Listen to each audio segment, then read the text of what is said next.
জুলাই সনদের সাথে গণভোটের বাতিল হওয়া না হওয়ার কোনো সম্পর্ক নাই। ভোট বাতিল হলে জুলাই সনদের কোনো বৈধতা থাকবে কি না? ভাইরা আমার, এখানেই প্রতারণার ভাব। জুলাই সনদ থাকা না থাকার উপরে গণভোটের ভোট বাতিল হওয়া না হওয়া নির্ভর করে না। জুলাই সনদ নিজেই স্বতন্ত্র, স্বকীয় এবং কার্যকরী। জুলাই সনদ কার্যকর করতে পারবে এই পার্লামেন্ট। জুলাই সনদ কিভাবে কার্যকর হবে সেটাও জুলাই সনদের মধ্যেই বলে দেওয়া আছে। 200-র বেশি সার্ভিস ও ফিচারে লেনদেনের সব বিকাশ অ্যাপে সম্ভব। সুতরাং জুলাই সনদের সাথে গণভোটের বাতিল হওয়া না হওয়ার কোনো সম্পর্ক নাই। এটা আমরা পার্লামেন্টে সুস্পষ্ট হয়ে বলেছি। বিএনপি জুলাই সনদকে ধারণ করে হৃদয়ে, বিএনপি জুলাই সনদকে চেতনায় ধারণ করে।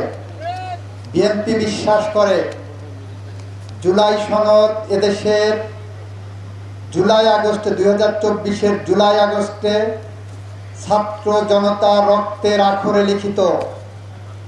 বিএনপি বিশ্বাস করে জুলাই সনদ এদেশের আপামর জনসাধারণের মুক্তির একটি সনদ। বিএনপি বিশ্বাস করে জুলাই সনদ বিএনপি বাস্তবায়ন করতে অঙ্গীকারবদ্ধ। আর এই জুলাই সনদই বলছে আমাকে বাস্তবায়ন করো সংবিধান সংশোধনের মধ্য দিয়ে। এটা জুলাই সনদে সুস্পষ্টভাবে লিখিত আছে যে সংবিধান সংশোধনের মধ্য দিয়ে জুলাই সনদ বাস্তবায়িত হবে। সুতরাং যারা বলছেন গণভোট বাতিল হলে জুলাই সনদ বাতিল হবে, এটা মিথ্যা বিভ্রান্তিকর তথ্য। তারা বলেন 72-এর সংবিধান মানি না। আমরা বলি 72-এর সংবিধান জুলাই সনদের অংশ এবং জুলাই সনদও 72-এর সংবিধানে ঢোকার অপেক্ষায় আছে।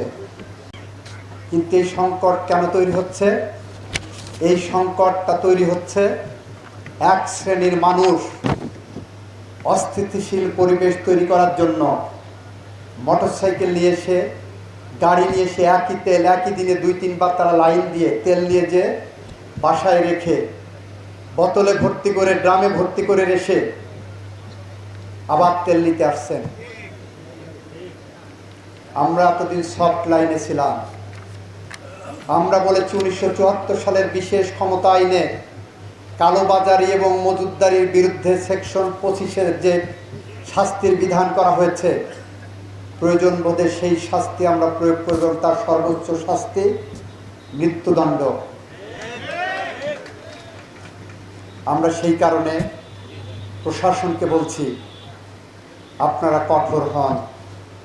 আমরা আপনাদেরকে সাথে অতন্দ্র প্রহরীর মতো আমার সংগঠনের নেতাকর্মীরা থাকবেন।